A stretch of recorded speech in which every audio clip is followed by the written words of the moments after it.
What is happening, you beautiful bastards? Welcome back to another week. This week's guest is Rick Chromey. Jerry, who's Rick?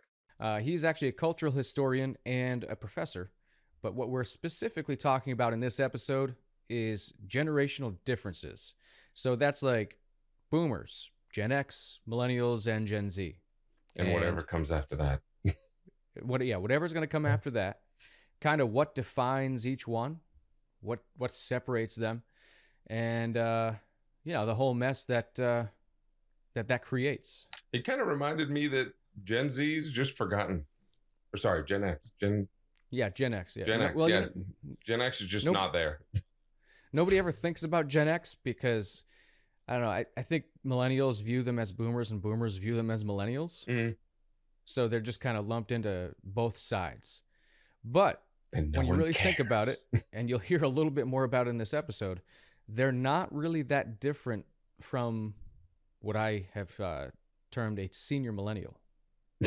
So we'll lump everyone into millennials. It's fine. Yes, everyone's a millennial until you're not.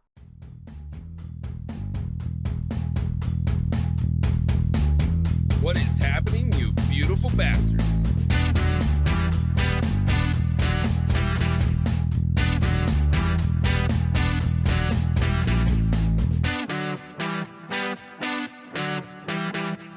I live in Idaho, Boise, Oh, Boise.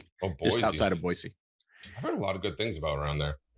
Me too. Yeah. We got a lot of people moving in. Unfortunately, some of us old timers are starting to move out. I would say, isn't there a big thing about not liking Californians moving into Boise? There is. Yeah, there's a huge anti-Californian. But it's funny because California, technically, I've been here long enough to see several waves come in.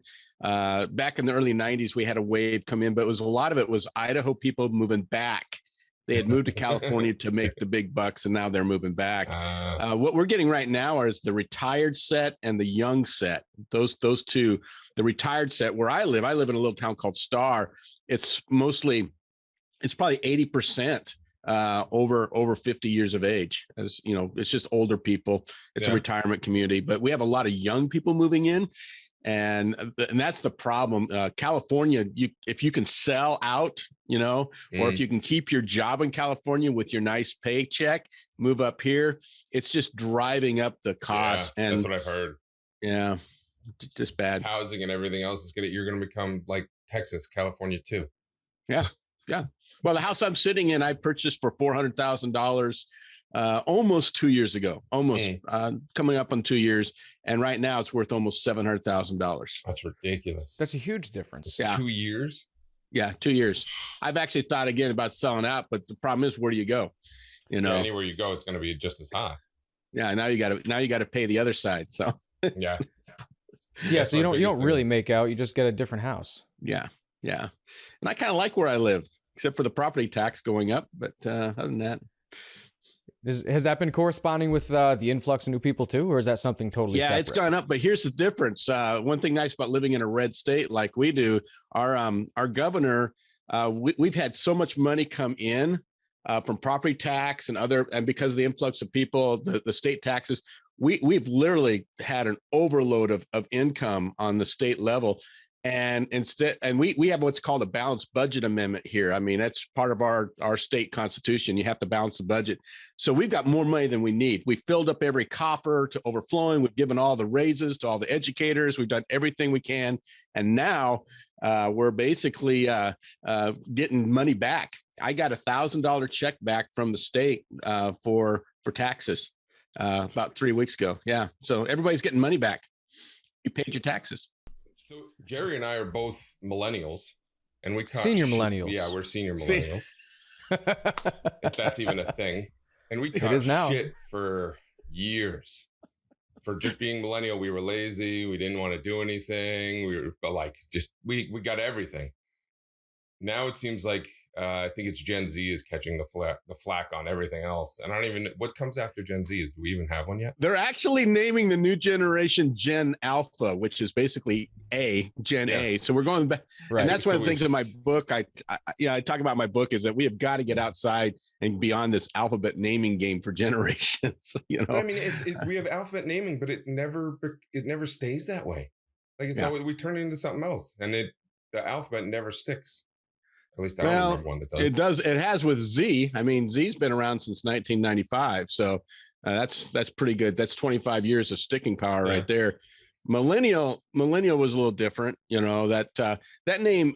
Your generation was originally it was nameless, but there was Y. The generation Y was kind of kicked around with millennials. But in 1994, actually 91, the name millennial was introduced by social historians William Strauss and Neil Howe.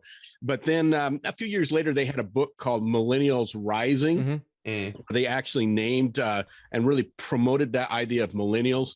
And that's really where it caught fire. And millennials is actually not a bad name. It's fairly. No, I like it. It fits. Yeah. Yeah, it's fairly accurate. Those born, it came from a study. I think Strauss and Howe talk about this, but it came from a study in 1982. That's why the generation starts largely in 1982. Babies that were born, and I think it was, I can't remember the exact cohort. It was like maybe 1,000 babies would be accurate, but they were going to do a longitudinal study of babies born between 1982 and the year 2000 when they graduated high school, just to see how they grew up. And they called them millennial babies.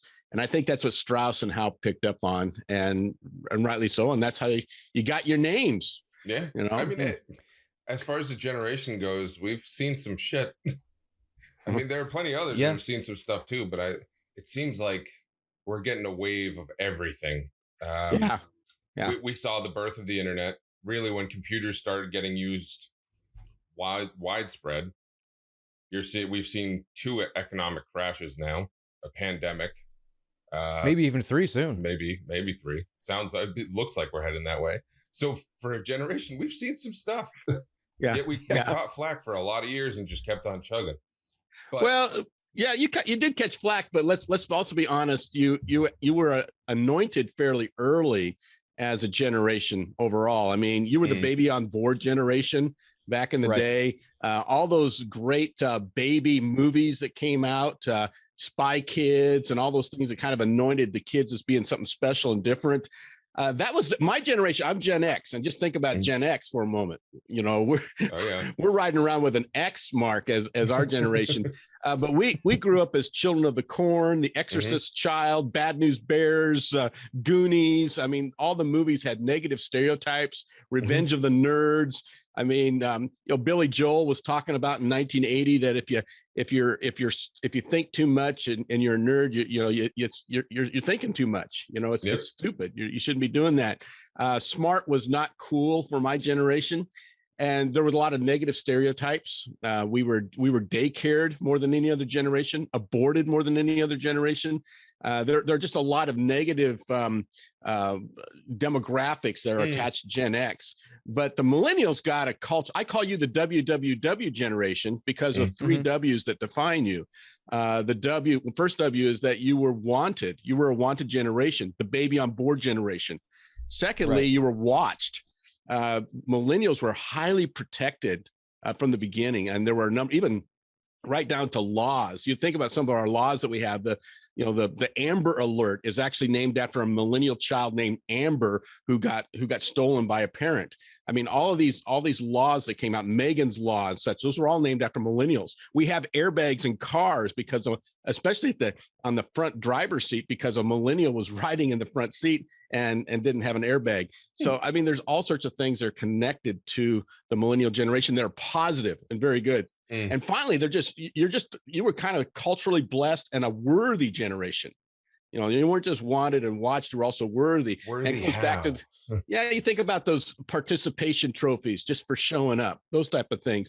And that was all after us, though, or at least for me. No, I'm a little bit older than Jerry. Chris, this is why I call us senior millennials, because this kind of all happened either in tandem as we went into each grade or just behind us? Yeah. I think, Grizz, for you, it was mostly behind you, but for me, it was either at the same time it was starting to implement or it was just behind me. So I didn't really experience a lot of that. You're 84? Yeah. 88 for me. Yeah. So for me, all this stuff was behind me. I grew up watching all the crap movies. all the participation awards I remember hearing about and being like, what the hell is going on out there? Well, and certainly that there's some merit to that. And also we have to look at context too. I mean, your context may be entirely different than another context. And so I talk in generalities when I deal with generational analysis. And in general, we started to see the tipping point of participation trophies in the late 80s. I was working as a youth director at that point, so I remember very well, my kids coming, getting trophies for stuff, and I'm going, well, that doesn't make any sense. I didn't get I got 2 trophies in my life. Both of them I had to work hard for. Now they've done studies where they got away from that because they found that if you do the coddling and if you're here, you get this. They found it was severely negative. Yeah. So they've actually turned about faced on all that. Yeah, and I'm actually that's another one of my expertise areas is what I call natural motivation, and I talk about how bribery and gimmicks and that type of stuff actually create the opposite effect. And there are a lot of studies to prove that. So you're spot on there. I actually read a study recently. It kind of singled out kids that had ADHD, but were also highly intelligent. Especially, I think it focused more on millennials because that's a wide range for them to study. And they found that a lot of the kids that were coming up in the 90s and early 2000s, that school was very boring, but also very easy for them. They didn't have to do any real work to get by. They would just wait until the last minute and the information was just there in their head and they do it. They're finding now that as an adult, they're having a lot more issues coping and getting long-term results out of like work or whatever, because they are not used to having to work hard for a long period of time. Yeah. One of the things that worries me is like the whole helicopter parenting that you're saying started with millennials. It seems like it's gotten worse and worse. And I understand why it's there. Being a parent myself, like you obviously don't want anything to happen to your kid, but at the same time, when these kids hit life, like, what are they going to do? They're not going to know how to adapt. They're not going to know how to open their wings and experience all these things in life that are probably a little bit more on the dangerous side, but are totally normal for everyone else. Yeah. Andy, you're really hitting the problem with Gen Z now, as they're emerging and realize they are right now. I actually call them the iTech generation in my book, because I think they were raised. I just to give a little reference point on technology here. I think technology frames a lot of who we are as a generation. So we're not Gen X or Gen Z or Gen Y or whatever, or millennials, as much as we're the internet and personal computer or cell phone generations, or we're the iTechs. I think the iTechs were born since 2000. They were a generation raised on iTechnologies, the iPod, the iPad, the iPhone, iTunes, streaming technology. So their dads read Field and Stream magazine, and they're cloud and stream technology themselves. So it's a different world for them. And what's happening, and you're right, parenting has moved from being helicopter parenting to more of drone parenting, but that drone parenting is keeping kids more sequestered today. And Jean Twenge, she's a psychologist out of Southern California. She writes about iGen, and which is her term for this Gen Z cohort. And she makes note that since the rise of the smartphone in 2010, really, it was out a little bit earlier but it tipped pretty much in 2010. And now that we've had 10 years of experience to research it and look at what's emerging as a result, Gen Z is more suicidal. They're more messed up mentally. They have problems getting, just with jobs. I mean, working. They've never actually had a job. Or they're not getting jobs. And you look at a lot of the problems employers are having right now trying to find work, and a lot of it can be tagged to two things. The boom generation is now retiring out, They're leaving, and the young generation is not doing anything. They're just staying at home. They're not taking that job at McDonald's to flip burgers. They're staying at home, and mom and dad are just kind of financing them through that, and that's creating a huge problem with employment. I asked a Gen Zer the other day. I was like, "Oh, you're about to turn 14. You're gonna get a job?" She's like, "I can't get a job." I'm like, "Yeah, you can. 14, you can get a job now." What? I had no clue it was coming. I'm like, right. I remember when I was turning 14, my dad was like, "Get a job. I don't want to see you in the house." Yeah. Push me out the door. Yeah. He didn't care and what both my kids are your ages, and they all learn to work. But for some reason, we kind of flipped there. Back end of Gen X and the front end of millennials, as they became parents, started to just parent a little bit more. Even they tighten the screws even more on the protective side of things. And so Gen Z is just not as exposed, and it's becoming a huge problem in the college classroom. I hear. I mean, I've got college professors, peers who are talking about this new generation that just hit the last couple of years in the college classroom, and these kids are so inexperienced with life. They just don't know what to do. Jerry and I ran into that at work. We had when was he born? 2000, I think. Well, it depends. I'm not sure who you're talking about. Danny. Oh, yeah, 2000. Yeah, sounds about right. So Gen Zer, right? I believe that's Gen Z. And a great guy, don't get me wrong, and he worked hard. But when it came to, and we brought this up on the show before, when you were a kid, if you wanted to figure something out, you had to read something, or you had to watch a documentary, right? Or you would have someone explain or teach it to you. And for his generation, they would just look it up on Google, like, whatever it was. And all that background data that you would have picked up through reading or being taught it or watching a documentary, they just get the answer right then and there. And like really simple stuff that you would think everyone knows, he was clueless about. And it's not really his fault.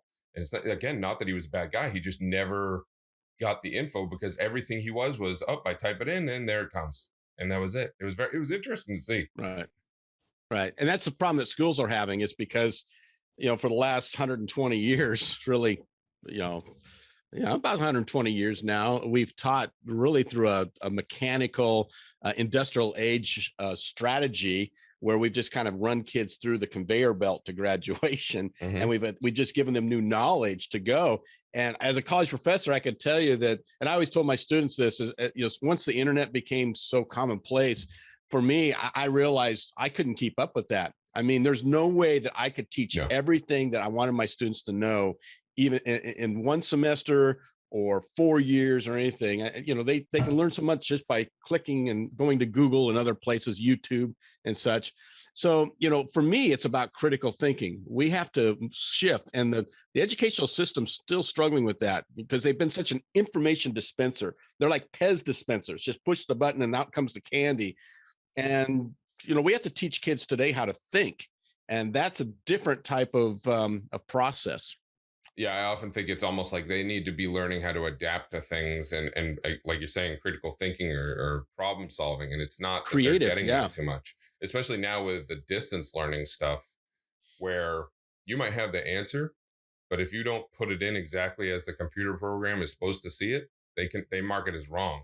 So now there's only one way of thinking, and they have to put it in that way, which is even worse. Yeah. And now that they're back in school, they're still doing the computer learning in school, which is, to me, just as bad. Well, let's bring up a classic, since we're in education for a moment. I love to kind of, I don't know, deal with my educators on this one, but when I was in school and you were in school, if you looked off another person's test, that was called cheating.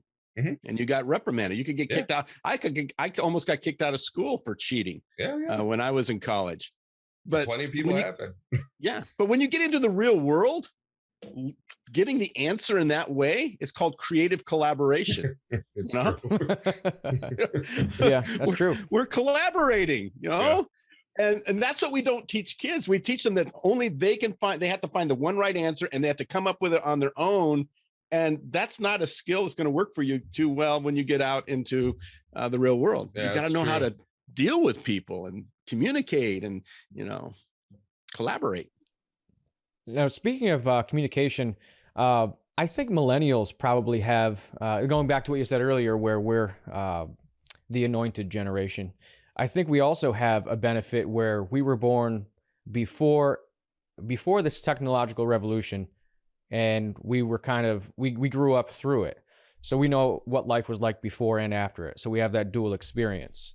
And so we kind of are able to see both sides of the aisle. You know, if we look at boomers versus Gen Z, and there's a huge disconnect there. But of course, Gen Z and boomers really hate each other for the most part, at least on social media. So millennials are in the center, and we kind of mediate a lot. I know a lot of the Gen Z people that we talk to, they kind of seem like they struggle with that communication as far as like getting their ideas across. Like, I think this goes back to what Grizz was saying, where they can just get information without a lot of the nuanced context behind where it came from. Yeah. Yeah. I don't know, from my perspective, and again, the 30,000-foot flyover, the boomers, it's Gen X that kind of gets lost again. I call us. Yeah, you guys are kind of forgotten.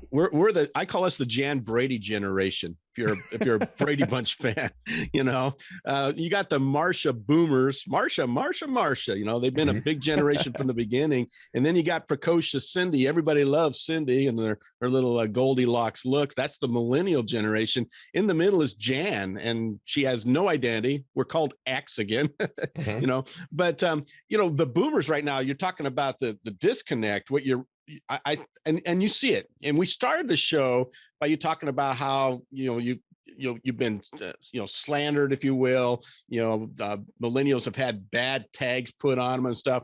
But I've been looking at this. You talk about how long you've been doing. I've been looking at this, for a long time myself, over 30 years of generational analysis in particular. And it's interesting when you go back, the boomers were the ones in the late 60s that were being called by their elders. They were lazy, they were disrespectful, and they had a bunch of negative tags put on them back then. And then Gen X. I mean, we were the dumb generation. We were the lazy generation as well. I mean, you got to think. Remember, we're the Kurt Cobain generation. We're Nirvana. We're the ones that wear our hats backwards and got tattoos and earrings and such. And the millennial, again, part of that cultural blessing was interesting to me, because there was this way of, we're not going to raise another bunch of Gen Xers here. Whatever we do, we're not going to raise more Gen Xers. We fucked that up. We just treated you differently, and it was okay. It was nice. It was nice. But what happened was you grew up, and now it's the boomers that are going. It's boomers that are calling millennials snowflakes today. And they can't handle life. And I always tell my millennial friends, don't let that bother you. Don't let that bother you, because we know what happens when it snows, and all these snowflakes, when they stick together, a lot of stuff can happen. So take on that moniker and look at the positive way. Maybe you're fragile, yeah, but you're also beautiful. I mean, when I look at millennials, I see the beauty of a snowflake. And then I kind of kick back at my millennial friends, because they're the ones going around saying, okay, boomer, So I just look at it as everything's cyclical. I mean, every new generation comes around, they're going to get shit on by 2-3 generations ago, because life has changed. That's what happens. If we don't, and that's why technology. That's why I like technology as being our framer, because technology kind of puts us in these boxes. And when you look at the boomers, they're the television and vinyl record and space generation. Music. Yeah. And where are we heading next? I mean, in how many years are we going to be shitting on the next generation, Jerry? And we'll be the old timers, and they'll be telling us, okay, millennial, whatever. Yeah. Wait till you millennials get to be of, gray, get a little gray in the beard. Mine's happening. So all I can say is on these, it's helping generations just to communicate and connect, is just be real, be transparent in the process, and lead with some grace. I mean, every generation has its warts, and the older we get, we kind of embrace those warts. Gen X has kind of made it a badge of courage to be Goonies and nerds and all that. But we're our bad news bears, but we're growing up, we're maturing, and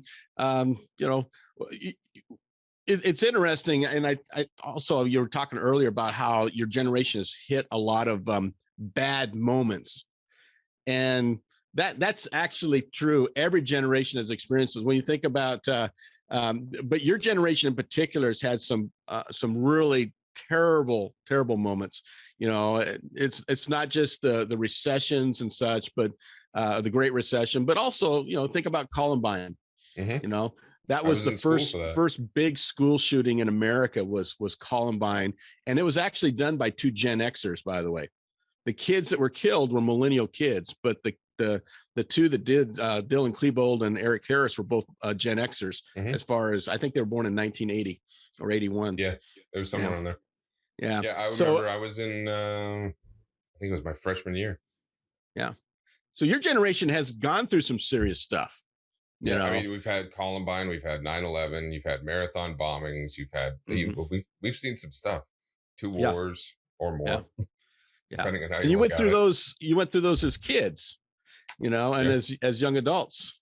For me, I went through it as a young adult and a middle adult. I lost my job in the Great Recession. I was at the top of my game. I had my corner office. I was making more money in my life than I was ever making, and things were good. And in a matter of months, I lost my job. I went from owning a house to renting a house. 2 or 3 years later, I got divorced because my wife couldn't hang with the fact that I couldn't find a job. I literally cannot. I still, to this day, have never found a full-time job again. I now play at my work. I basically learned how to make money by writing and speaking and doing other things out there. But, you know, I've never had a full-time paycheck. I've never gotten close to what I was making before as a professor. I have a doctorate and I still don't make the money that, you know, people think, oh, you must make big bucks. Nope. Nope. And I'm okay with that, because what I've learned, my friends, is to be happy with how the cards that are dealt to you. You can make every hand a winner. And it's part of it's just finding your purpose. If it's nothing more than having a Beautiful Bastards podcast, find your purpose in life and have some fun at it. And the money will follow. Maybe it won't be a lot of money, but you'll be happy. And that's all that matters. And that's what you see nowadays, right? You're seeing a lot of people who are bucking, and that's several different generations who are saying, all right, I'm realizing, and maybe the pandemic's doing it, but they're realizing they'd rather have a better quality of life than make tons of money, or, you know, more money anyways.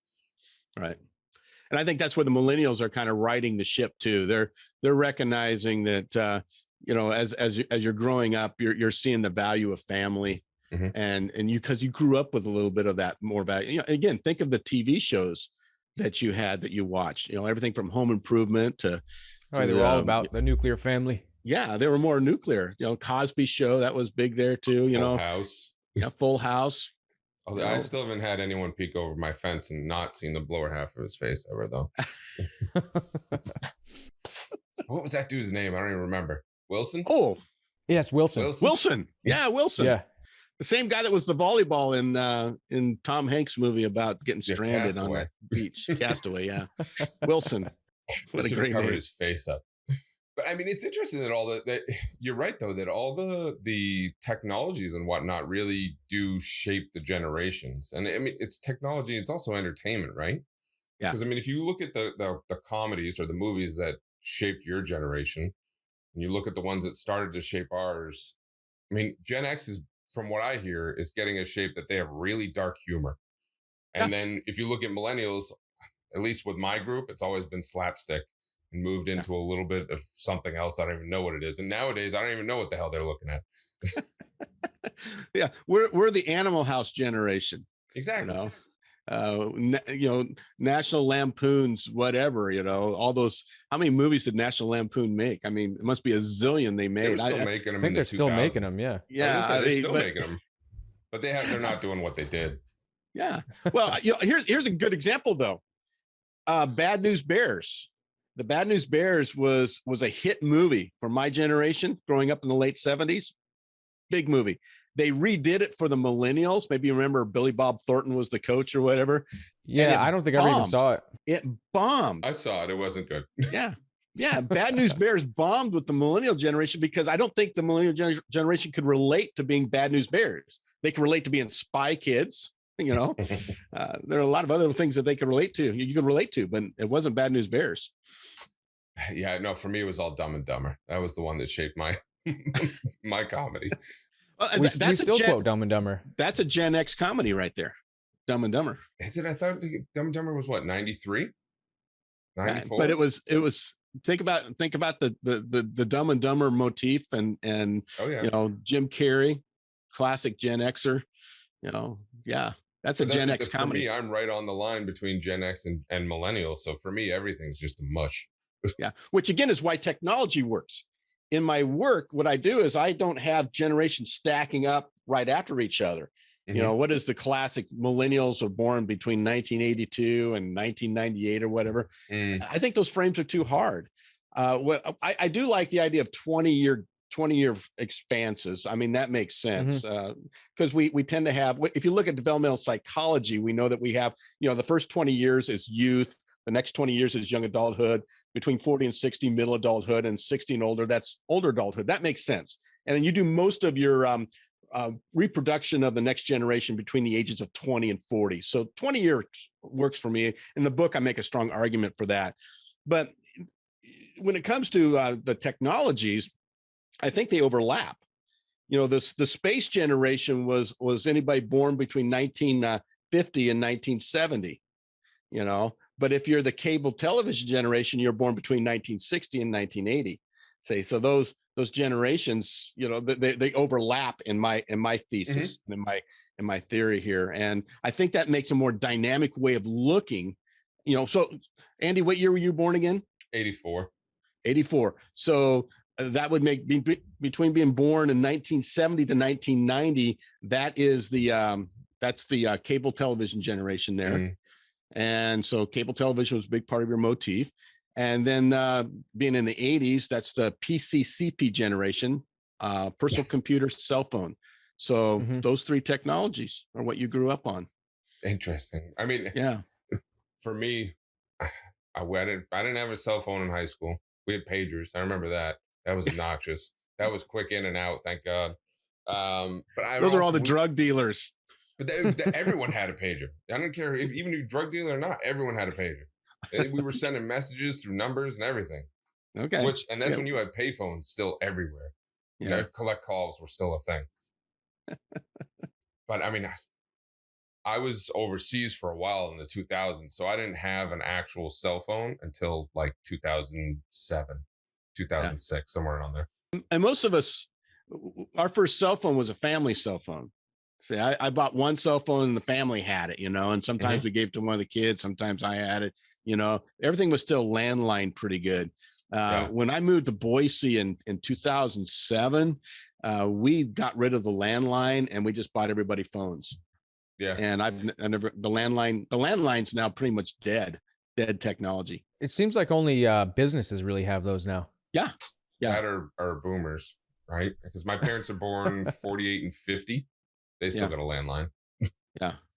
I do know a lot of boomers, though, that don't even bother having it because I think boomers are at a stage now where they like to save money. So actually, most of the boomers I know only have a cell phone. Interesting. A lot of them are starting to get away from cable, which is, you can see how attached they are to cable. Like they're hold on to that one hard. So you can ask them, what do you even watch on it? I don't know. Then why do you still have it? and cable is just about dead. The boom generation will take it right out the door. Oh yeah. By 2030, no one will do cable. No, not at all. I'll be amazed if it even goes that long. Oh, well, then the new generations have all these streaming services, which if you have them all now, I think you're totaled more than cable would cost you. Yeah. Except you have plenty of things to watch. I remember being a kid having cable, surfing through all the channels for an hour and still never finding something to watch. Usually settled on Demolition Man on a rerun, TNT. Yeah. Now, see, I grew up on the cable television as well. And I remember we had rabbit ears back in my day. See, I grew up with tinfoil rabbit ears. You put tinfoil on the antenna and you had to move the antenna around. We could get, I grew up in Montana. We had 3 channels that we could get to. And you could only get one really well, clear as a bell. All the other ones we called them snowy channels. They had snow on them. I'm kind of glad that cable television came along and we had 12 channels. That was our cable television package. And the one that really fascinated me was ESPN, because that came out in 1979. And I thought, all sports all day long. Wow, what a concept that is, you know? And then I went to college in 81. August 1st, 1981, this new channel came out called MTV. All it did was play music videos, most of them from across the pond, because we didn't have a lot of videos over here. It was the English that brought us the new wave, as they called it back then. Oh my goodness, watching music videos, that's all we did. I was saying, then 3 years later, they never played music ever again. Yeah, well, by the 90s, music MTV kind of went in a different direction. They went into more story and left behind the music part of their television. That's true. A shame. Yeah. I think it's MTV that started kicked off the reality TV thing. Yeah, they did. Grizz, you probably remember better than me. Is that Real World? Is that what it was? I think so. I remember the first one. Everyone was like, "Oh my god!" And then after that, they realized it was all fake. That was the start of the end. Some people were still stuck on it, though. Yeah. Yeah, Real World was definitely. There were other reality shows, if you will. Cops, I think, predates Real World, but it was more of a literally a real world situation. MTV Real World was concocted or manufactured. It was all fake. Will. Yeah, it was fake real life. Yeah, and I don't know. This is actually the whole cable thing is. I think that's another reflection on one of the great things I think about being a millennial. When I was a kid, I remember having to go across the living room to turn the dial for one of the 8 channels on my grandmother's black and white box TV. Yeah. Now I can just watch whatever I want on my cell phone. So I have an appreciation for what I have now. Whereas like my son, who's going to be 11 soon, if something happens to the internet, he's a mess. He doesn't know what to do with himself. And even if I tell him, go outside, find something to do. Oh, there's nothing out there. Yes, there is. There's a lot of trees. Find something. Now, when I was a kid, sometimes things didn't work or I was just kicked out of the house. So now when the internet stops working, I'm like, not checking my email. I guess I'll go do something else. It's a new world.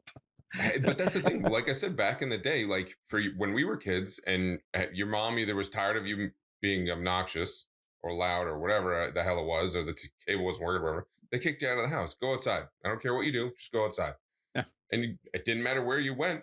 You just went outside. But stay in the yard. Go outside and stay in the yard.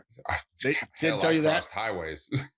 Oh wow. Okay. So you were a renegade millennial then. So yeah, a lot of my kids, it was always you go outside but stay in the yard.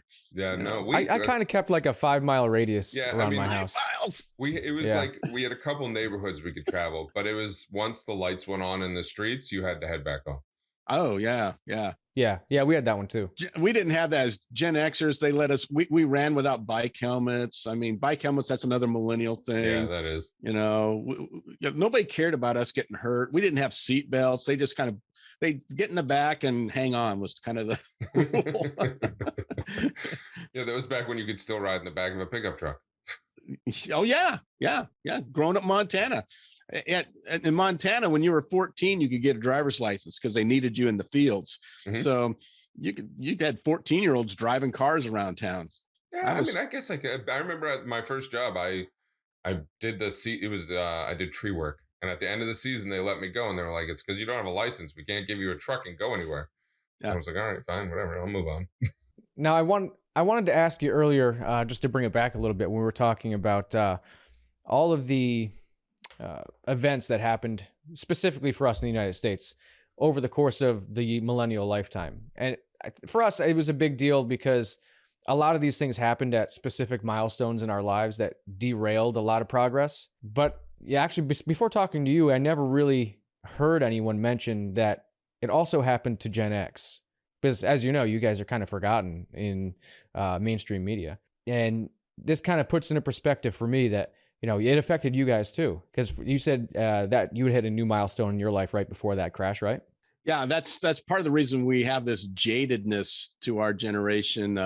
We've always been we were the whatever generation, Yeah. Basically,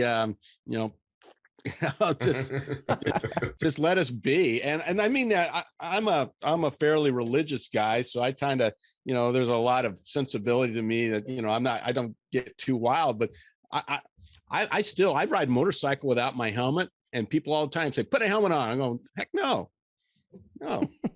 That's that Gen X, rebel in me, it's there. And think about the other problem with the Great Recession was this, my friends, is that, and I know the millennials, my daughter was still in college at that point, and she was coming out of college, and she graduated ninja in the Great Recession. Ninja meaning no income, no job, no assets.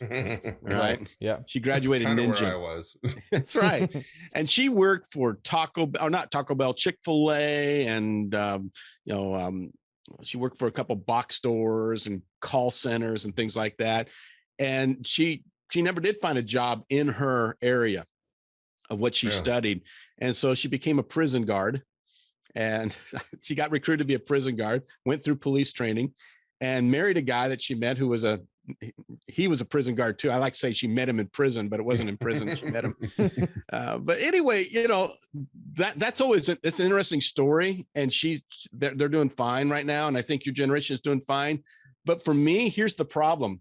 I was rising.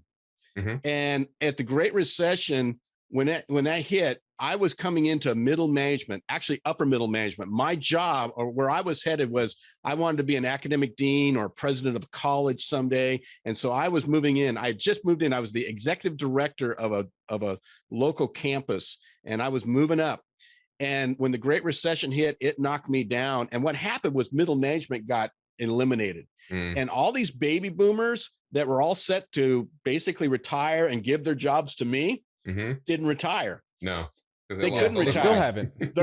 Their IRAs went kaput, so they all stayed in there another 10 years or so, and they worked it. And Gen X got basically the axe. We got the X, and in that, and that also is another reason why we became very entrepreneurial as a generation. A lot of us have been in and out of all sorts of different jobs, and we've worked part-time. We've got our own businesses. We just do whatever we can to survive. That's been kind of our motif from day one. We just done. What was your daughter's major? Oh my goodness. I wasn't gonna tell you this because to me it's so funny. She was a music composition major, which is good. A very limited career track though, right? But she's a music composition major, and that's not that wasn't bad, because there's a lot of places where music comp degree can work.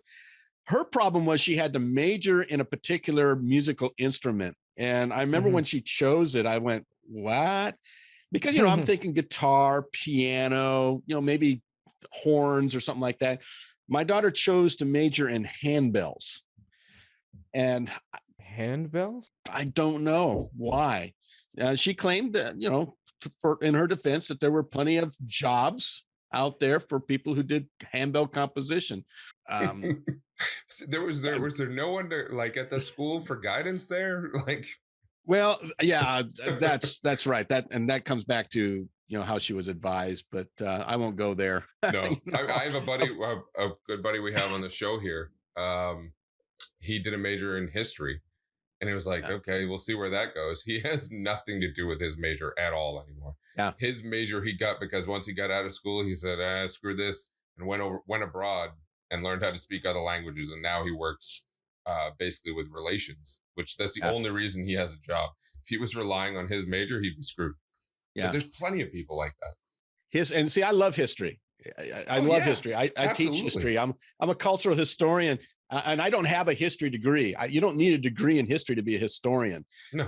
It's just you can study history on your own. But here's the problem: is when you make that a bachelor's degree, that's a bad option. And we said the same thing to him. Who the hell advised you to go for this major?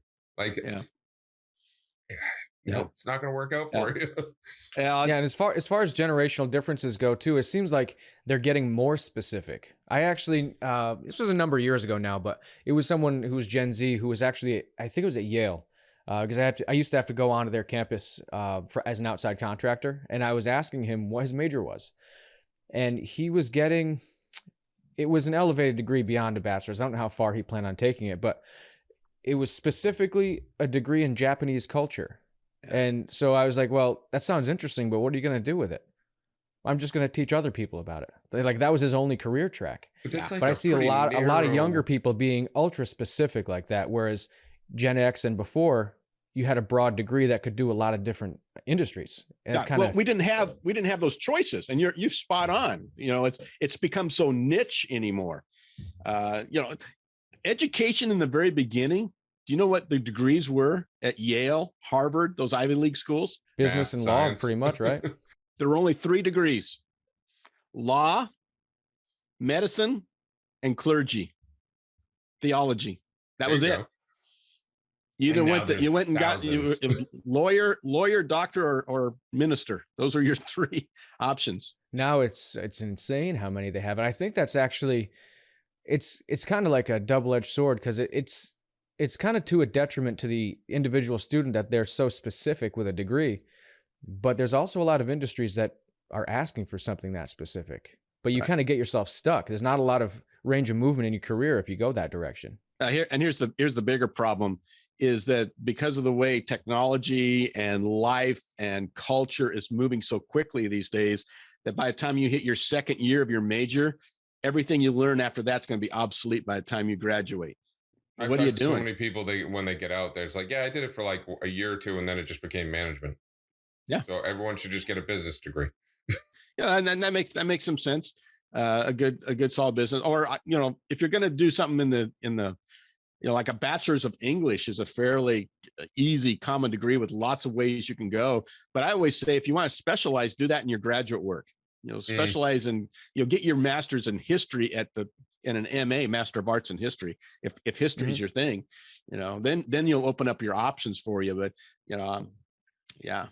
When I graduated, there were only about 4 degrees at the school I went to. In your book, do you talk a little bit about how the generations view college? Yeah, well, there's some of that.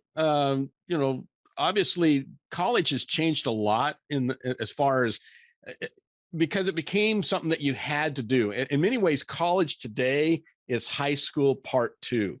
That's I all actually advocate that on the show a lot. 2. Yeah, that's what it's turned into. Yeah. Yeah, and it used to be that you didn't have to go to high school.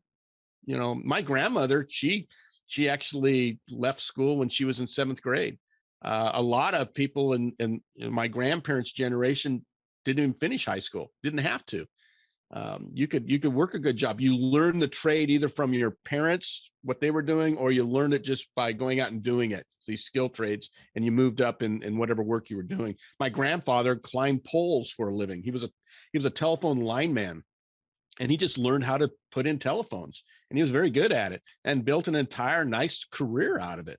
But today you got to go to lineman school to learn how to climb poles. Or you're going to have a certification and all the other things. Yeah. Really? Yeah. And the gig is really because that's where the money's at for the people running the schools. Yep. Let's be honest. And people often look at the professors and go, oh, it must be nice to be a professor. Let me tell you, professors are probably the lowest paid people on the staff. Mm-hmm. The ones making the big money are in administration. That's part of the reason I was trying to get out of being I love the classroom. I still love the classroom. It's my favorite part of life is being in the classroom, but the money's in administration. Yeah, absolutely. Yeah. But now you're getting into like colleges. There's such a money grab nowadays. Yeah. Like it is ridiculous how much, you kids are coming. We have a friend whose daughter just came out of school, like $200,000 in debt. Yeah, let's just start off life $200K in debt. Yeah. That's great. As a millennial without a college degree, I have some college, but I did not finish because my career track, I ended up not needing it. But I actually have a trade license in Connecticut for HVAC. And I did enough classes that it would be maybe 1 semester short of a bachelor's degree. But because of the way our education system works, it's not counted as a college credit at all, even though it was a lot of it was engineering theory, electrical theory. And I would say I probably have a little bit of resentment about the fact that they don't count any of that, even though it's a lot of the same classes that college kids were in. But if I were to go do it, I'd have to take all those classes again. A lot of it is a big racket right now. With the degree inflation situation. I think that's an issue that our generation and the one following is really going to have to deal with coming up. Well, you're starting to hear about businesses are almost kind of getting away, like where before they were, everything was requiring a degree, 5 years experience, and you needed at least an associate's, right? now you're starting to hear, because they can't find people, they're like, you know what, get rid of the degree, right? And so they're taking people because they're learning that just because you have a degree, you're not going to, doesn't mean you're going to be great at this job. We can teach this to someone. And so they're taking in people without the degree and finding out they're actually doing better. So it's we're at an interesting time right now in life. Forget the degree. I mean, it's not just the degree, it's the A student versus the D student. I got to tell you, some of my best students that have graduated and made the most in their lives and have done the most incredible work were C students. They were C students, and my goodness, we gave all the platitude and all the honor to that A student, and 2 years and they're out. They're not even in the work that they were trained to do. But that speaks more to heart, right? Because that A student getting that A is probably a little bit easier, where that C student is probably scratching and clawing for every bit of that C. And so when they get out, they're doing the same damn thing for everything they have in life. Yeah, this was actually specifically mentioned in that article I was talking about earlier, where the kids that had a lot less trouble achieving in school had a lot more trouble later in life. Yeah, I've definitely didn't have seen to work that in as life. They weren't used to it. Absolutely. Yeah, the A's, and that's part of the thing again with the millennial generation. It was different. Just on what we call valedictorian and salutatorian. In my high school, when I graduated in 1981, there were only two that made that. You had a valedictorian, you had a salutatorian, that was it. By 1990, 1995, you could have anywhere from a dozen. There was a school in Missouri, I kid you not. I wrote about this once, a school in Missouri outside of, I want to say Kansas City, if I remember right. No, it was St. Louis on the other side, Illinois, that had, there was 100 kids in their graduating class, and 80 of them were valedictorians. How do you have 8? They were all straight A's, 80 valedictorians. I mean, how's that work? And then they come to my classroom. The problem is they come to my classroom at the college level and they expect that they're going to get A's, and I've watched, again, this is one of the differences between the millennial and the Gen Xer.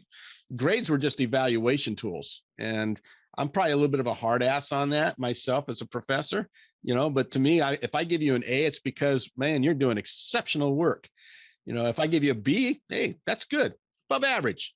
Keep going. You're doing well. Keep improving. If I give you a C, it means, hey, you're satisfactory. You're in the game. You're getting it, but you got a lot of more room to go. If I give you a D, it's because you're having problems and we need to get you up to speed. And if I fail you, well, that's because we both failed in many ways. I failed to teach you, but also you failed as well by giving up. And we got to work on that and figure that one out. But I actually watched a student here. This must be 15 years ago now. Clearly a millennial student who was looking at the honor roll list that had just been released by that school that I was working at, and there were probably 24 names on the list there of the A and A- honor roll, and this gal was crying, tears just streaming down her face. And I knew she was a good student, so I couldn't figure out what was going on. And I walked up and I said, "Are you okay?" And she said, "Look." I said, "Yeah, your name's right there." It was like 7th or 8th down on the list. She was, because it was listed alphabetical.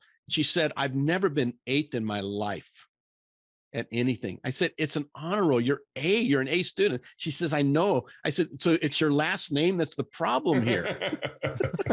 She couldn't get that. It was all she saw was she was 8th place. And I went, my goodness.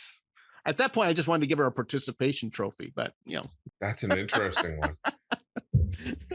So it's going to be okay. Yeah. So she's bummed that she was 8th. She's bummed because of her name. Because her name put her 8th place on the honor roll list. Imagine if her last name. Well, she wasn't wrong. She wasn't in first place anymore. Yeah, I think there's a lot of millennials. I would say younger millennials more so than the older ones, and Gen Z that they're really angry now as they go into the workforce when they're faced with how shitty real life is. Well, if you've been cloistered from it, if you've been clouded from the reality of it, work is not easy. That's why it's called work. It's hard. Work is hard, and I think sometimes we want things to come easy. I know this with my millennial friends. It's the same thing. When my wife and I got married way back in the day, we basically had 2 dorm rooms full of stuff that we moved into a 2-bedroom apartment. I went down. We had $500 from our wedding in cash. We bought a bed. I remember it was a water bed, kind of funky, bought a water bed and a dresser and 2 chairs out around the kitchen. There wasn't a table in the kitchen. It was just a little place to sit there. So we bought 2 chairs with that $500, and then people gave us stuff after that. I mean, we got given a couch, but we had nothing in the front room for, oh my goodness, almost a year. Nothing in the front room. Everything was done in the bedroom. Literally everything. Our life was in the bedroom. Yeah. But today I look at my son who just got married a year ago. They got 3 cars. My son has 3 cars, counting the company cars, sits at their house. They bought a house. I didn't buy my first house till I've been married 15 years. They've already bought a house. They're in. It's a different world, and the expectations are different. Yeah. Yeah, when I got my first house when I was 22, and I had not even been married yet. Yeah, I was still dating my wife, but instead of getting married, we decided to buy a house instead and hit those milestones in a different order. Kind of looking back now, though, I wish I would have done it the way you guys did and get married first and then buy a house later. Being tied down and everything, having all that responsibility in my 20s, kind of sucked. Yeah. That gets into that whole technology thing again, right? Like, it's for different generations what's important to us and what we feel like we need to have. I have 3 cars in my driveway. One of them I don't even use though. But where you look at your parents, I remember when we were growing up, we had 1 car. It was just it was a station wagon with the fake wood on the side. That's where everything happened. And when your dad was at work, you didn't have a car to go around in. And, I'm obviously getting on the latter part of my life now. I'm 58 this year, and, I'm reaping the reward of years of saving. I'm actually debt free. I tell my young millennial friends, hey, now's the time to start saving. Now's the time to protect your family with life insurance when it's cheap. All these things, if you do these things right now, down the road, they will pay off for you. And get out of debt. My goodness. It's easier said than done nowadays. I had $55,000 in student loan debt. And now I know that doesn't sound like a lot to what millennials often carry out now, but I didn't have any bachelor's degree or master's degree debt. That I paid for all that out of pocket. So you have to understand, my doctorate alone was in the $50,000 range. And I think the school I was working for paid the other half of it. So, I had some blessing there, but I couldn't pay it off. The Great Recession, when it hit me and I lost my work, I had to put it on deferment for years and years and years. But life has a way of surprising you every now and then. Oh yeah. We got a little gift from a family member that had passed away, and that was enough to write that check. And I'll tell you what, you never know what's going to happen with life. But now that I'm debt free, that's why I always tell people the difference between people that are rich and poor. Poor people always work for their money. Rich people, their money works for them. I'm at the point now where my money works for me. I'm the owner of my money. I'm not the slave anymore. And it's a nice feeling. I buy everything in cash. It takes a little while to get there. And our Gen Z counterparts that we talk to, I've personally found that they're very much aware of that rule, but right now they're struggling to figure out how to get there. And then they have this lack of patience. They don't want to wait the 20 years to get to the point where you are, where your money is actually doing that. Yeah. That's that big generational difference we're talking about. So why do you think that is, Jerry? Why do you think they have a better awareness of money? Well, they've seen millennials screw it up pretty big. Okay. We're good at it. Yeah, our generation has, we were the first to really expect that instant gratification, and we as a group made a lot of mistakes trying to chase that into adulthood. I think that's fair. I think the other thing, though, is remember context. In the Great Recession, you all were, high schoolers and in college or young adults. Yeah. They were kids. The Gen Zers were kids. So they watched their parents lose it all in the Great Recession. They watched their parents have to walk away from homes, literally give their keys over and walk out and leave all their stuff type of things. I think that's why they're a little bit more sensible with money. I think they realize that, hey, I'm just not going to repeat those same mistakes as you mentioned. But that Great Recession kind of primed the pump a little bit better. They're more fiscally conservative as a generation. That's true. Studies are bearing that out. Yeah, where millennials just throw it around like all willy nilly. Yeah, but yeah, I think Gen Z, even though they're better with money, I think they're still afflicted with that desire for the instant gratification they're used to, and it puts them in a strange headspace. So in my last chapter, I talk about the new generation I've named, called the robotics generation, born since 2010. So they're not the alpha generation, they're the robo generation. And they're basically being defined by hair technologies. So the next 10, I always say that we've had more technological change since 1900 than in the whole history of the world. That's pretty fair. Spectacular. But we've had more technological change in the last 20 years than we've had in the entire 20th century. But here's the thing where we got to buckle up, Buttercup, because it's coming. The next 10 years are going to be transformative as far as technology. We have what I call the hair technologies that are emerging right now. HAIR, H, holographic, AI, artificial intelligence, and R, robotics. Those are what's emerging, and they're really defining the youngest generation right now. And so you think about jobs. You think in 10 years, McDonald's is going to have somebody back there flipping burgers, or is that a robot that's going to do that job? Yeah, absolutely. A lot of those jobs are going to be robotic in 10 years.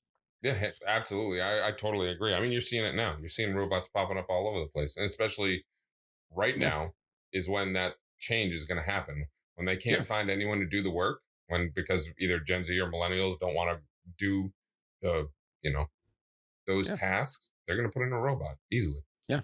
But it's already starting to happen in places where they can't get the employees back right now from the pandemic. I've seen a couple of restaurants that have robot waitresses or waiters. I don't know what your Walmart's like, but my Walmart just converted to all self-checkout. Everything. Yeah, we did that last year. Yep. Everything is self-checkout, which is driving the boomers nuts. They don't like, it's all over next door. They're just going, I hate this. They don't like self-checkout.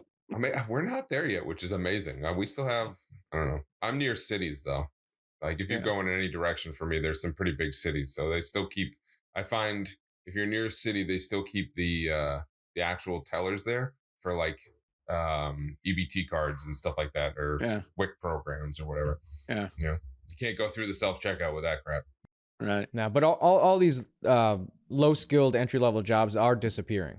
That's actually why when I do anything at my house, we embrace technology here. Like right now, as Grizz knows, I'm building an automation system at my house that does not use the big tech companies. And your son helping you? He is getting involved with it because he is interested in programming. And I think now is probably the best time to start him. Probably earlier than that, but it's really going to be his only option is technology when he's an adult. That's going to have to be his career path. Same with my daughter, but she's got a shorter attention span at 7. Just get off robots for a second. Think about holograms, holographic technology. 2 years ago here in Boise, we had a concert down here at the local Boise State Pavilion. It's a center down there, the Morrison-Knudsen Center. But it was Buddy Holly and Ray Orbison in concert, holographic, live, quote unquote. That's crazy. It looked real. I had a friend who went to the concert. He said they looked real on stage. Yeah, you're starting to see a lot of that holographic stuff come up. I mean, they've been working on it for 10 years now. But ABBA is putting out a brand new holographic tour. It's coming, and it's funny. That's why it's, for me, as one who does cultural history, I call myself a weather forecaster for culture. I've been highly trained in looking at patterns, and you kind of look back and kind of see how things are moving and kind of see where they're going for the future. And I think by 2030, it will not be uncommon to go to a holographic concert. Kiss came through. I'm a huge Kiss fan. I grew up listening to Kiss. I've been wanting to see Kiss all my life. Okay. And I spent 2 years waiting to see this band play here in Boise, and got the tickets. My son and I were going to go, and they canceled because of COVID. Okay. Yeah. But I'll guarantee I'll be the first one in line when they do a 1975-76 tour of Kiss in hologram. I mean, That was their heyday. Who wouldn't want to see the Beatles in their heyday? Who would want to see U2 back in 1987 play? I mean, but to me, why not just throw it in your living room? That's what it's going to be. You can do that, but see, it's the experience of being there live. But it's a live experience for you.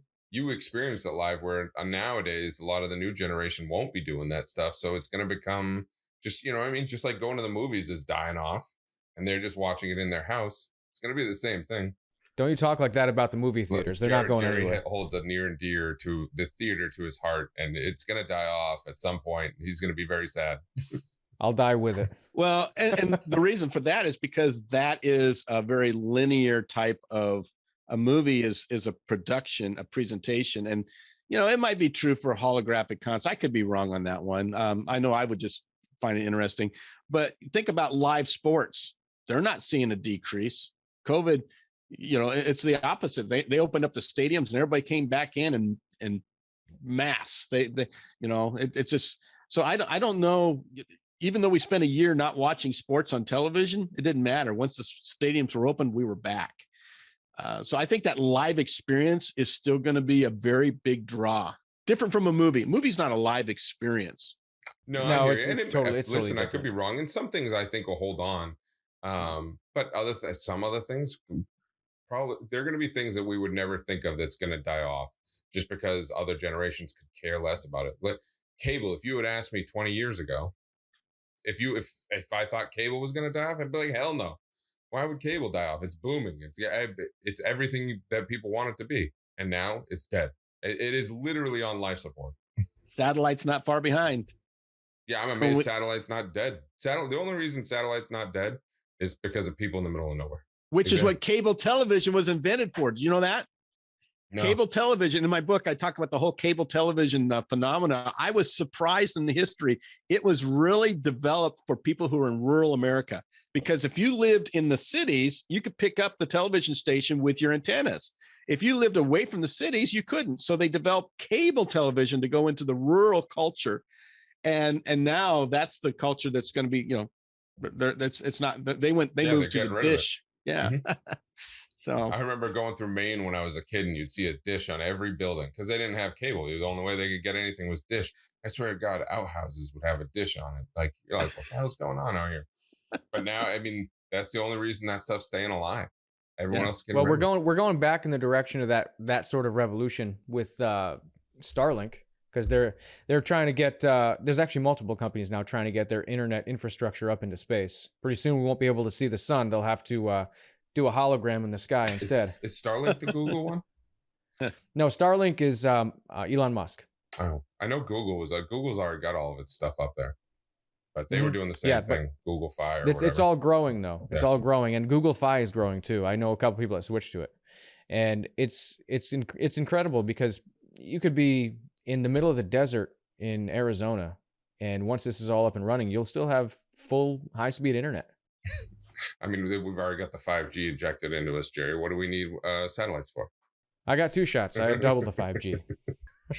I actually love this new world with all this fast internet and information at your fingertips and GPS. My goodness, I remember I had to read a map, for Pete's sakes. You know, GPS, turn here, you know, it's so easy. Yeah, so you're older than us, but you actually have the same phenomena as older millennials where you grew up without the technology. Because I used to have to travel a lot for work, and I had literal stacks of maps because I didn't have anything else. I had to learn with my wife how to tell her how to read me a map, not read me a map, but read her phone, because she's a younger millennial, and it'd be like, oh, you're coming up on this turn. Now I would have said, hey, you're coming up on a right-hand turn. You're going to take it like it's 2 right-hand turns ahead. Where with her, I'm fucking 3 lights past it. Hey, you were supposed to turn back there. Oh, thanks. But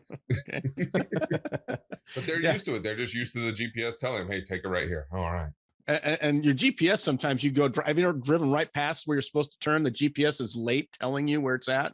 Yeah, that's actually why I'm grateful that I'm used to a map, because when I drive past what my GPS is doing and it's trying to think, like if I go through New York City, which we have to do to get out of New England, when my GPS doesn't know that the road changed, I at least understand what the road system is supposed to be doing, where I know a lot of people who they have some serious issues when that GPS doesn't keep up with them missing a turn. As long as you got gas in the tank, you're never lost. Well, Rick, it's been an awesome conversation. Thanks for joining us today. Where can people find you and all your information? Yeah, well, of course, you can find me out there on Twitter land, and I don't do Instagram, but Facebook. I have an author speaker page out there you can follow me on. But you can also get a hold of me at rickchromey.com, rickchromey.com. I would say that if you like to get a hold of Gentech, the book, you can order it at Amazon or any of those other great places out there. But I always say support the little guy. That's me. If you order through me, I'll and it's a real simple price. It includes the shipping as well as an autograph for you personally. So, can't go wrong there. Yep. And on this show, we advocate not going through Amazon or big tech. There you go. Like, you send your money to Rick. That's right. Thank you again for listening to Beautiful Bastards. New episodes every Monday. Remember to like and subscribe. Live your life. Forget your age. There was no youth. I fucked it up. How? All right, I'll try again. I'm just stupid. We're already aware of this. Okay, Yeah, so I'll start again. Rough one. There was no respect for youth when I was young, and now that I'm old, there's no respect for age. I missed it coming and going.